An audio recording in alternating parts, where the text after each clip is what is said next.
గెలిచేది నీవేలే రేపన్నది పిలిచేది నిన్నేలే నీ వేదనలు మంచల్లే కరిగేను నీ కోరికలు త్వరలోనే తీరేను కన్నీరై జారిన నీవే ఒక వెల్లువ కావాలంట కలలన్నీ నిజమై పాడే తొలి పల్లవి కావాలంట లోకమే ఏకమై వచ్చే నీతో పోరాడితే గెలిచేది నీవేలే రేపన్నది పిలిచేది నిన్నేలే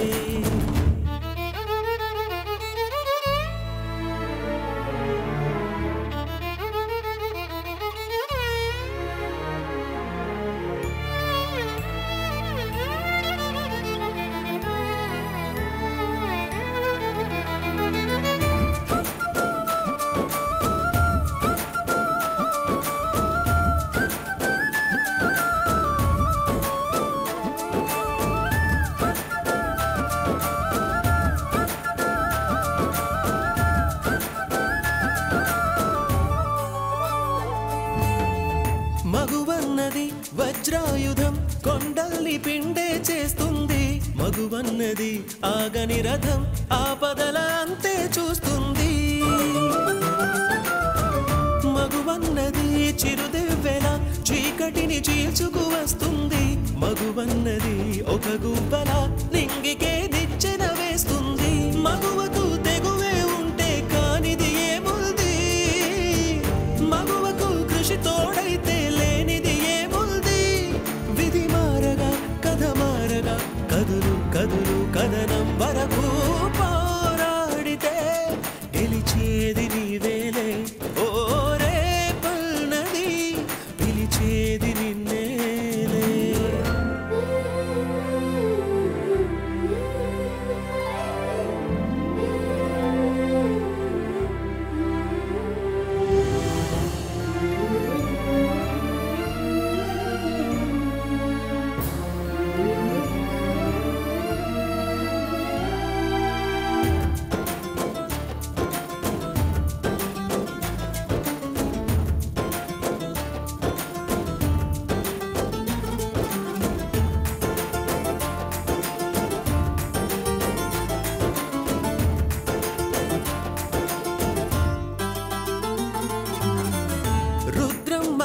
నాగమ్మల స్త్రీ శక్తి నీలో ఉన్నదిలే అవలన్నది సబలైనది ఆచరిత కాలం కన్నదిలే ధైర్యమే నీ చేదోడులే నిన్ను చూచి భయమే భయపడులే ఎదురొడ్డి నువ్వు పోరాడితే నీ ముందు ఓటమి ఓడునులే పోరాడకుండా ఎప్పుడు కాలం మారదులే మందేయకుండా ఎప్పుడు గాయం కదులు కదులు కదనం వరకు పోరాడితే గెలిచేది నీవేలే ఓ రేపన్నది పిలిచేది నిన్నే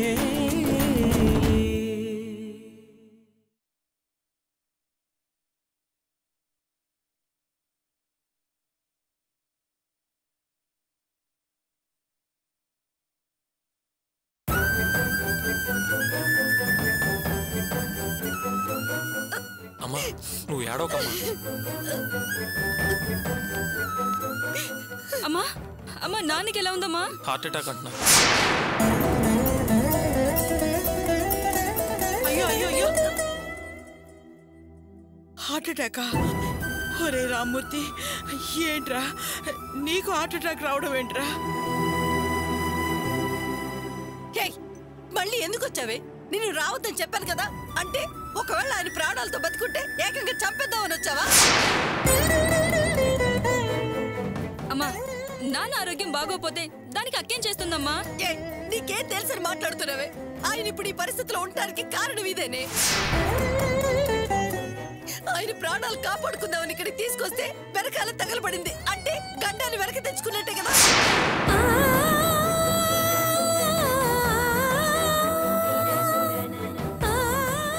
అమ్మా అర్థం లేకుండా మాట్లాడుకు చాలా తప్పుగా మాట్లాడుతున్నావు నువ్వు. తప్పుగా కాదే, ఒప్పుగానే మాట్లాడుతున్నాను. అర్థం లేకుండా కాదే, బాగా అర్థం చేసుకుని మాట్లాడుతున్నాను. అది కాలు పెట్టిన చోట సర్వనాశనమే. పచ్చగడ్డి కూడా మస్ అయిపోతుంది. ఇది ఉన్న చోట ప్రశాంతతే లేదే, ప్రశాంతతే లేదు. పద్మ, అది పడరాని కష్టాలు పడింది, భరించలేని బాధంతా పడింది, గుండె పగిలి నిల్చుంది. దాన్ని అన్ని మాటలు అనడం ఏమన్నా న్యాయంగా ఉందా? అబ్బో, దాన్ని చిన్న మాట అంటేనే మీకు అంతగా పౌరుషం పొడుచుకొచ్చింది. మరి నా మొగుడిని నాకు కాకుండా చేస్తుంటే నా గుండె ఎంత మండిపోతుంది, నేనెంత బాధపడాలి. దీనివల్లే కదా ఆయన గుండెపోటు వచ్చింది. దీని మొహం చూస్తే చాలు ఆయన ప్రమాదాలు పడిపోతున్నారు. అందుకే అక్కడే చావే మహాతల్లి అన్నాను. విందా? వెళ్ళలేదు. నా బ్రతుకులో నిప్పులు పోయడానికి ఇది ఇక్కడికి వచ్చింది. నానమ్మ, వెళ్ళిపోదాం. నువ్వు ఉండవే, అదేదో వాగిందని మనం వెళ్ళిపోతావా?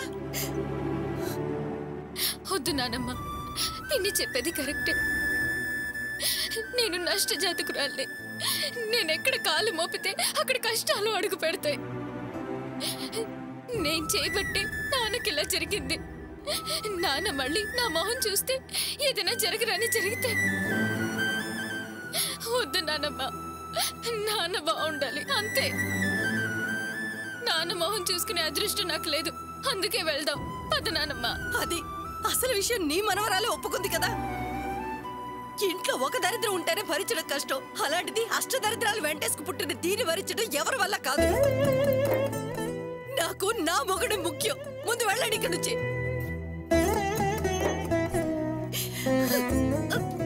పిన్ని, ఏంటే పొమ్మంటున్నాను కదా, పొండి ఇక్కడి నుంచి.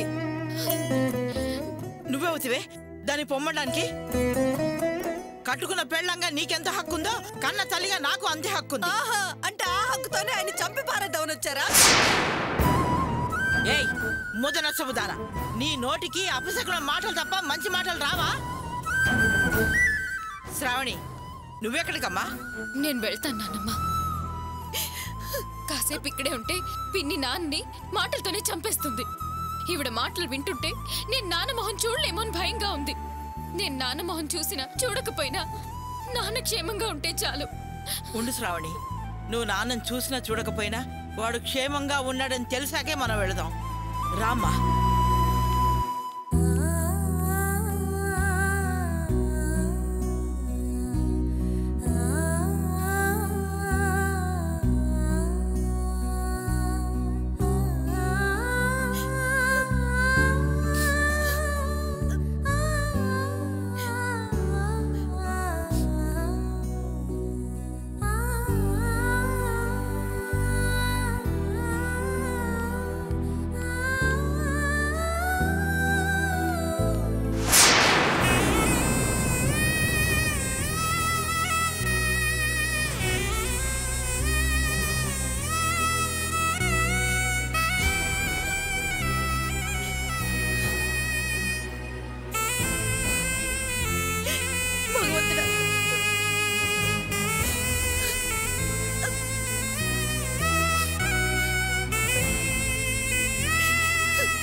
నాన్నకి ఎలా ఉందమ్మా? ఎలాగో ఉన్నారు. అక్క, ఒకసారి మన నాన్న చూసొద్దాం పదక్క. అలాగే. ఆగండి. ఎక్కడికి పెద్ద రంగశాలలో బయలుదేరారు? లోపల ఏమైనా సినిమా వేస్తున్నారు అనుకున్నారా? కళ్ళప్పగించి చూడటానికి పురుగును కూడా వదలొద్దన్నారే. ఆయనకి ఎలాంటి ఒత్తిడి తీసుకురావద్దన్నారు. మళ్ళీ మీరెళ్ళి ఆయన మొదటికి తీసుకొస్తారా? ఏంటి, కూతురు తండ్రిని చూసే హక్కు లేదా? అసలు దాని రామూర్తి కూతురు అనుకుంటున్నావా లేదా?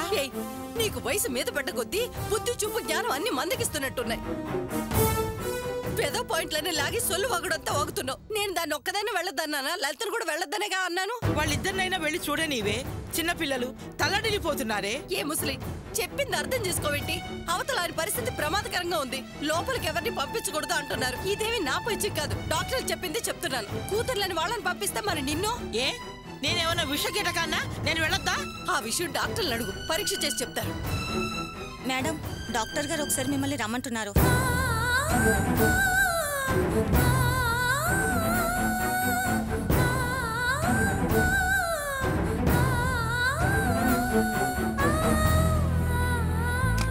డాక్టర్ గారు. రండి అమ్మా,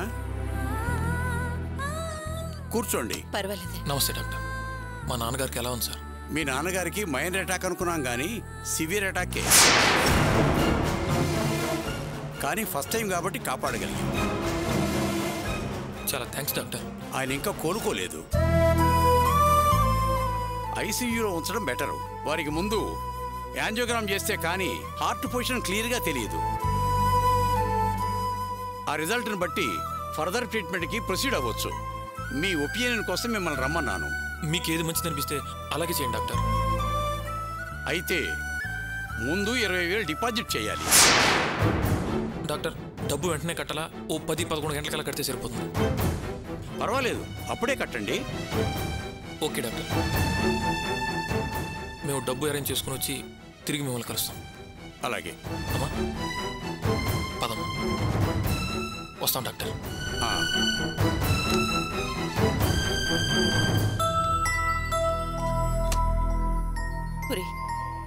ఇప్పుడు 20,000 అంతకంటే ఎక్కువ డబ్బు అంటే ఎక్కడి నుంచి తేగలరా? నువ్వేం కంగారు పడకమ్మా. నేను రాత్రే బ్రహ్మారెడ్డి అన్నయ్యతో మాట్లాడాను. నువ్వేం కంగారు పడకు తమ్ముడు. నాన్న కోసం ఎంత డబ్బైనా సరే నేను ఖర్చు పెడతానని అన్నయ్య చెప్పారు. నిజంగా బ్రహ్మారెడ్డి గారికి గుడి కట్టి పూజలు చెయ్యాలరా.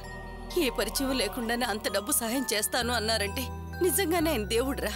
ఆయన వాళ్ళ దగ్గరికి కష్టమని వెళ్తేనే మొహం చాటేస్తున్నారు. అన్నయ్య నువ్వు బాగా అర్థం చేసుకున్నావమ్మా. ఈ పెద్ద మనిషి అర్థం చేసుకోలేకపోయాడు. ఆయన ఎన్ని మాటలను అవమానించాడు. అదే ఇంకొకరు కనుకైతే ఈ పరిస్థితుల్లో మన వాళ్ళు మీ చావు మీరు చావుండని వదిలేసేవారు. అన్నయ్య కాబట్టి పెద్ద మనసు చేసుకుని మనకు సాయం చేయడానికి ముందుకొచ్చారు. నువ్వు చెప్పేది నిజమారా? నేను వెళ్ళి అన్నయ్య దగ్గర అవసరమైన డబ్బు ఏర్పాటు చేస్తాను. ఈయన గారు బాగుపడి ఇంటికి తిరిగి వచ్చాక అన్నయ్య డబ్బు తిరిగి అన్నయ్యకి ఇచ్చేయాలి. బ్రహ్మారెడ్డి గారు ఈయనకి పనికిరానప్పుడు ఆయన డబ్బు మాత్రం ఈయనకి ఎందుకమ్మా? అవునరా, బాగా చెప్పావు. కూతురికి పెళ్లి జరిగిపోయిందని పొగరుతో ఆయన విరవిగుతున్నాడు. ఆయన్ని చూసుకుని ఇది మెడిసిపడుతోంది. అలాంటప్పుడు వాళ్ళు తల ఉంచుకుని ఆయనకి డబ్బు కట్టి తీరాల్సింది. అయినా చీ అన్న వాళ్ళ డబ్బుతోనే బతికి బయటపడ్డారని ఆయన సిగ్గుతో చితికిపోవాలి. అప్పుడేరా ఆయనకి దాని మీద కోపం వచ్చేది. అవునరా, ఇప్పుడు దాన్ని ఇంట్లోంచి బయటికి పంపించే మార్గం ఏమైనా ఉంటే చెప్పు. ఇప్పుడు అవన్నీ ఎందుకమ్మా? నేను ముందు వెళ్ళి అన్నయ్య దగ్గర డబ్బు ఏర్పాటు చేసి వస్తాను.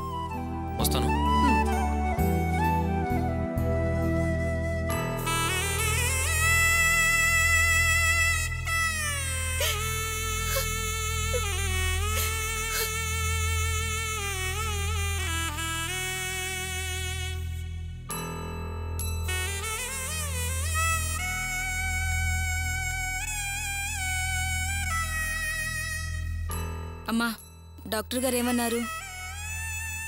20-30 అర్జెంటుగా కావాలంటున్నారు.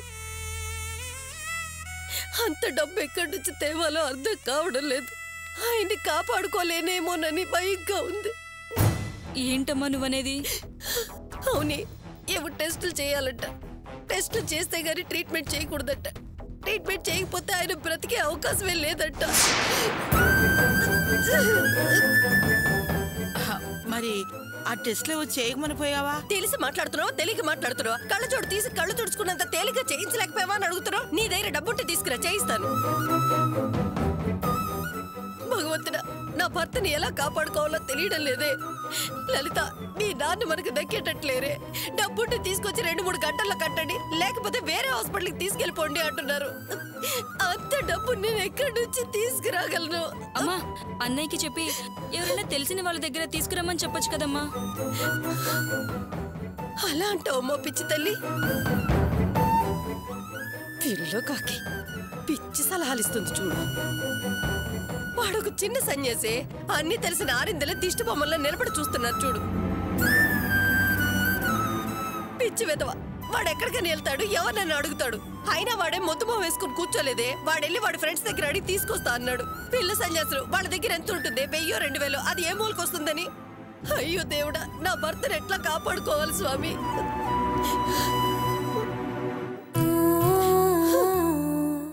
ఇప్పుడు ఎలాగమ్మా? అదే అర్థం కావడం లేదే. మీ అన్నయ్య వచ్చేలోపే మీ నాన్నగారిని వాళ్ళు బయటికి తీసుకెళ్ళమంటే నేనేం చేయగలనే? నా బాధ చూడలేక ఓ నర్సు మాట చెప్పింది. ఎవరైనా బాగా డబ్బు పలుకుబడి ఉన్నవాళ్ళు, ఎవరైనా రాజకీయ నాయకులు ఒక్క మాట చెప్తే వాళ్ళు వెంటనే ట్రీట్మెంట్ మొదలు పెడతారట. ఆ తర్వాత డబ్బు కట్టొచ్చట. కానీ అంత డబ్బు పలుకుబడి ఉన్నవాళ్ళు మనకెవరు తెలుసు? ఆ బ్రహ్మారెడ్డి గారు ఉన్నారు. కానీ ఆయన మీ నాన్న అవమానించారు. ఆయన మనకెందుకు సహాయం చేస్తారు? పోనీ ఆ రంగనాథం గారు ఉన్నారు. ఆయన చెప్తే పని అవుతుంది. కానీ ఆయన మనకెందుకు సహాయం చేస్తారు? ఆయన చెప్తే నాన్నకి ట్రీట్మెంట్ ఇస్తారా అమ్మా? ఆయనైతే ఇక్కడికి రావాల్సిన అవసరం లేదే. ఒక్క ఫోన్ చేస్తే చాలు, రాజ మర్యాదలతో ట్రీట్మెంట్ జరిపిస్తారట. మరి ఆలస్యం దేనికమ్మా? మనం వెళ్ళి రంగనాథం అంకుల్ని కాస్త హెల్ప్ చేయమని అడుగుదాం. రామ్మ వెళ్దాం. ఇంటికి వచ్చిన మనిషిని కనీసం లోపలికైనా రమ్మని పిలవకుండా అవమానించాను. మనం వెళ్ళి అడిగితే ఆయన సహాయం చేయడే. అవసరానికి వెళ్ళి మా ఆయన్ని కాపాడండి అంటే అవమానిస్తాడే కానీ ఆదరించడు. అదేంటమ్మా అలా అంటావు? అక్క ఆయనకి ఎంత సహాయం చేసింది, ఆయన ప్రాణాలే కాపాడింది. అలాంటప్పుడు ఈ మాత్రం కూడా సహాయం చేయలేడా? ఆ, మీ అక్క కోసమైతే ఆయన ఏ సహాయం చేయడానికైనా ముందుంటారు. కానీ ఆవిడ గారు వెళ్ళి అడగాలి కదా. కన్న తండ్రి కన్నా మీ అక్కకి ఇప్పుడు ఆ కట్టుకున్నవాడు ప్రాణంతో సమానం. ఆయనకి ఏదైనా జరిగితే మాత్రం సాయం చేయండి సాయం చేయండి అని అందరికి ఫోన్లు చేసి ఆరాట పడిపోతుంది. కన్న తండ్రి మాట మంతి లేకుండా పడుంటే ఉలుకు పలుకు లేకుండా ఎలా సెల్లా నిలబడిందో చూడు. ఏం చేస్తావు? అంతా మన కర్మ. నానమ్మ, మనం ఒకసారి రంగనాథం గారిని కలిసి మాట్లాడదామా? వద్దు శ్రావణి, నువ్వు పెళ్ళైన దానివి. నువ్వు అక్కడికి వెళ్ళి ఆయన్ని ప్రాధాయపడితే చూసేవాళ్ళు తప్పుగా అనుకుంటారమ్మా. నువ్వు ఇక్కడే ఉండు, నేను లలిత వెళ్ళి మాట్లాడొస్తాం. ఆగవే, పెళ్లి కాంది ఇది వెళ్తే తప్పుగా ఉండదా? ఎవరు నా భర్త కోసం తప్పుడు పనులు చేయాల్సిన అవసరం లేదు, కష్టపడాల్సిన అవసరం అంతకన్నా లేదు. నా భర్తని ఎలా కాపాడుకోవాలో నాకు తెలుసు. మీ ఎవరు దయాదాక్షిణ్యాలు నాకు అవసరం లేదు. నానమ్మ, నా మాట విను, రా వెళ్దాం. నువ్వు నాతో పట్టే వస్తున్నావు కదా, అలాంటప్పుడు భయపడాల్సిందేమీ లేదు. ఎవరు తప్పుగా అనుకోరు, రా వెళ్దాం. సరే, ప్రాణం మీదకి వచ్చినప్పుడు తప్పదు కదా, పద వెళదాం. వస్తాను.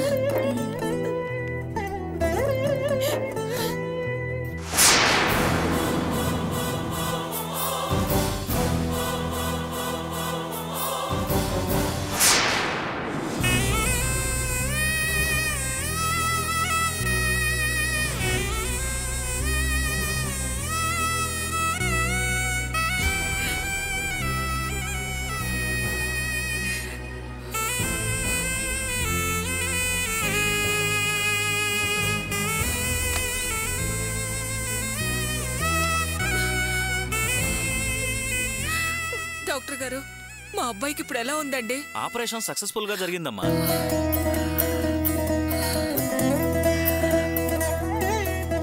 డాక్టర్, నేను వెళ్ళి మా అబ్బాయిని చూడొచ్చా doctor? No no no no, ఇప్పుడు చూడటం కుదరదు. అతనికి ఆపరేషన్ మాత్రమే పూర్తయింది. పరిస్థితి ఇంకా క్రిటికల్ గానే ఉంది. 2-3 రోజులు అబ్జర్వేషన్ లో ఉంచితే గానీ మేము ఏమీ చెప్పలేము. ఆ తర్వాత చూద్దురు గాని.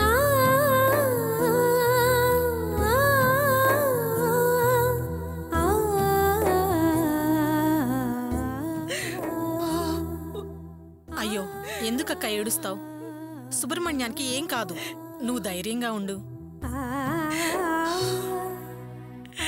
నాకు చాలా భయంగా ఉంది పుష్ప. ఆపరేషన్ చేస్తే బతుకుతాడు అని చెప్పారు. ఇప్పుడు ఆపరేషన్ కూడా అయిపోయింది, కానీ డాక్టర్ గారు ఇంకా అనుమానంగానే చెప్తున్నారు. డాక్టర్లు అంతే చెప్తారక్క. వాళ్ళు ఆపరేషన్ మాత్రమే చేయగలరు. ప్రాణాలు కాపాడటం అనేది ఆ పైవాడి దయ. ఊరుకో, దేవుడి మీద భారం వేసి మొక్కుబడిగా మొక్కుకో. అన్నీ సవ్యంగా జరిగేటట్టు ఆయనే చూసుకుంటాడు. నా కొడుకు తొందరగా కోలుకుంటే కాలినడకన నీ కొండకొస్తాను తండ్రి. ఒరే అభి, ఆపరేషన్ సక్సెస్ అయిందంట, కానీ ఇంకా 2 రోజులు పడుతుందంటరా చూడటానికి.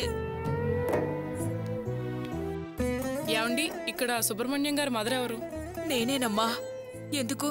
మీకు ఫోన్ వచ్చింది, రిసెప్షన్కి వెళ్ళి ఒకసారి మాట్లాడండి. సరే అమ్మా, నేను వెళ్ళి మాట్లాడుస్తాను. నువ్వెందుకు లేరా మాట్లాడ్డావు? నేనెళ్ళి మాట్లాడొస్తాలే. డాక్టర్ పిలిస్తే ఉండాలి కదా, అందుకే నేనెళ్ళి మాట్లాడొస్తాను. సరేనమ్మా.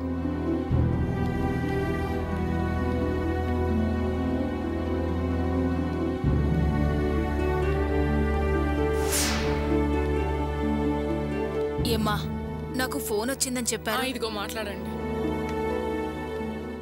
హలో అక్క, నేను పద్మని. సుబ్రహ్మణ్యంకి ఎలా ఉంది? ప్రమాదమే లేదు కదా? వాడికి ఎలా ఉంటే నీకెందుకే? ముందు ఫోన్ పెట్టాయి. ఎందుకక్క అలా మాట్లాడతావు? ఏ, మీ అబ్బాయి గురించి నేను మాట్లాడకూడదా? అంత పనికి మాలిందని అయిపోయినా? నువ్వు పనికొస్తే నాకెందుకు, పనికి రాకపోతే నాకెందుకు? గుండ్రాయిలో ఉంటే ఏంటి, పైకి పోతే నాకేంటి? నిన్ను ఫోన్ చేసి యోగక్షేమాలు అడగమని మా వాళ్ళు ఎవరైనా చెప్పారా? ముందు ఫోన్ పెట్టేవే. మీరెందుకంత కోపంగా ఉన్నారో నాకు అర్థమైంది. ఆ శ్రావణ్ మీద కోపం నా మీద చూపిస్తే ఎలా? అసలు మన 2 కుటుంబాలు నాశనం అవడానికి కారణం అదే అక్క. చాలే ఆపవే. నీ ఇంటి దరిద్రాన్ని వాడి నెత్తికి రుద్ది నువ్వు బాగానే ఉన్నావు. ఓ శని వీడి కాళ్ళకి పావులా బంధం వేసి కాటేసి కుప్ప కూలేలా చేసింది. చాలా కరెక్ట్ గా చెప్పావక్క. అది నిజంగా పామే, నిలువెల్లా విషం ఉన్న పాము. అది నీ కొడుకు ప్రాణాలు తీయడానికి వచ్చిన పామే కాదక్క, నా మొగుడు ప్రాణాలు కూడా తీయడానికి వచ్చిన పాము. ఏంటే నువ్వనేది?